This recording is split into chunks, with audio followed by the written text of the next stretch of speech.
The journey starts back at Stisson Mountain High School in the little town of Pine Plains, New York.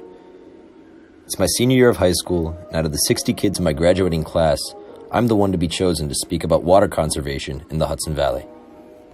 Myself and 2 other teachers that I never had in high school brought me 13 hours across the globe for free on a grant from my high school. Little did I know, it turned out to be one of the craziest experiences of my life. 13 delegations from 13 different countries were planned to meet at a Chinese high school in March of 2017. I had to give a presentation on water conservation completely in Chinese. Luckily, no one got the chance to record it. I had only taken Chinese for 3 years in high school, and I was far from fluent. I screwed up multiple times during the presentation, and I became the laughingstock of the whole trip, which helped me encounter some of the nicest foreigners I'd ever meet.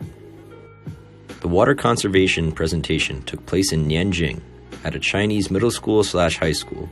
Each delegation gave their speech on a huge stage outdoors, and after, the Chinese students showed us their daily school ceremony and activities they took part in during the school day.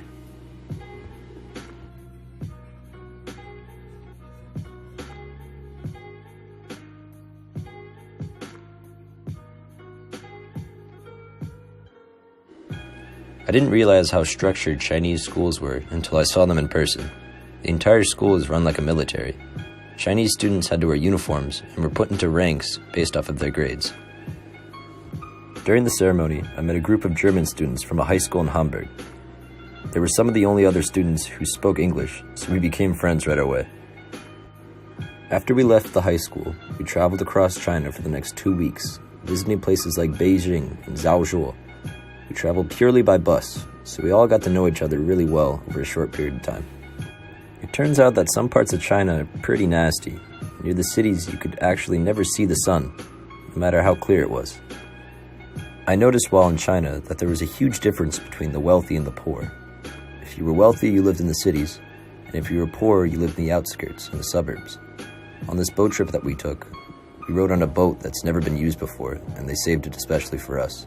But here's a boat that someone regularly has in China. This is one of my favorite pictures. It's of a guy selling live goats out of an SUV.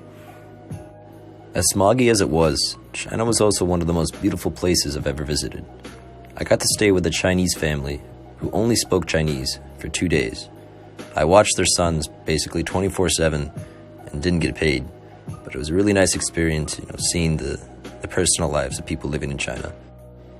We visited 27 tourist locations in 2 weeks, which got me dead tired. But I got to spend my time exploring China with some of the coolest and only German kids I'd ever meet. Alina, Carol, Maxime, and Sam were all seniors in high school, ready to head off to college. Like I mentioned before, I had 60 kids in my graduating class, but I became better friends with the 4 German kids over 2 weeks compared to anyone I ever went to high school with. We all became such close friends that there was talk of doing another trip to Germany and then to New York City right after China.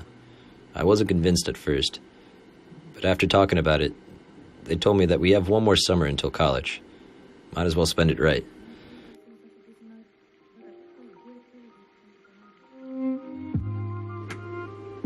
This was the line that we had to wait in for 3 hours to get to the top of this radio tower, just to get a view. I thought it was pretty funny.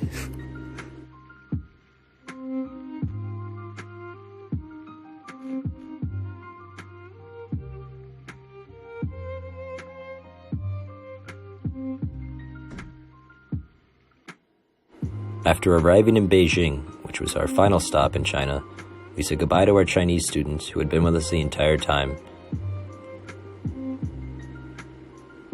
Said goodbye to the other kids who were with us, and had one family feast with all the German kids.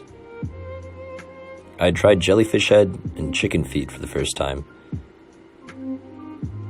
Chinese food in China was nothing like anything at home. I wouldn't really recommend it.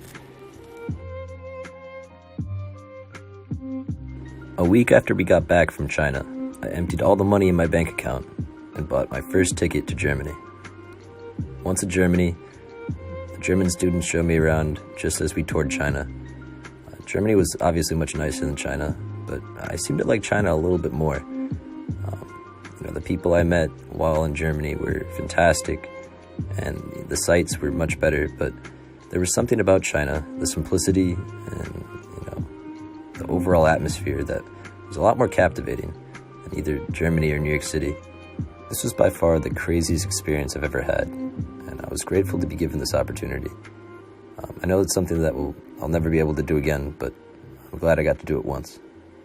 Thanks.